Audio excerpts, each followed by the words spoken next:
Kallur saint Raphael's പള്ളിയിൽ ഓശാന പെരുന്നാൾ ആചരിച്ചു.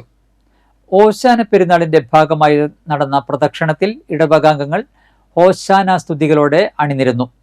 പ്രദക്ഷിണത്തിൽ വിശ്വാസികൾ ഭക്തിപൂർവ്വം കുരുത്തോലയുമായി പങ്കുചേർന്നു.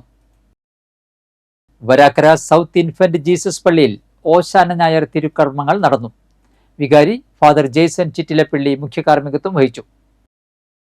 കൊടകര സെന്റ് ജോസഫ് ഫൊറോന പള്ളിയിൽ ഓശാന ഞായർ തിരുക്കർമ്മങ്ങൾ നടത്തി. ഫൊറോന വികാരി ഫാദർ ജെയ്സൺ കരിപ്പായി നേതൃത്വം നൽകി. ഫാദർ ലിൻഡോ കാരക്കാടൻ സഹകാർമ്മികനായിരുന്നു.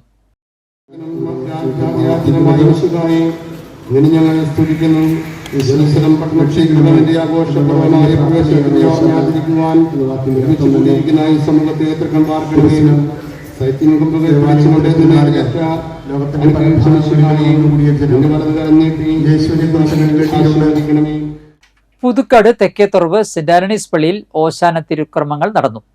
ഇടവക വികാരി ഫാദർ ക്രിസ്റ്റോ പെരുമാട്ടിൽ, ഇടവക കൈക്കാരന്മാർ, കേന്ദ്രസമിതി അംഗങ്ങൾ എന്നിവർ നേതൃത്വം നൽകി. ഓശാന തിരുനാൾ ദിനത്തിൽ ക്രിസ്തുവിന്റെ ജെറുസലേം പ്രവേശനം ദൃശ്യാവിഷ്കാരമൊരുക്കി ചെങ്ങാലൂർ പരിശുദ്ധ കർമ്മലമാതാ പള്ളിയിലെ ഇടവകാംഗങ്ങൾ. അസിസ്റ്റന്റ് വികാരി ഫാദർ ക്ലിൻസൺ കാട്ടിപ്പറമ്പന്റെ നേതൃത്വത്തിലാണ് ദൃശ്യാവിഷ്കാരം ഒരുക്കിയത്.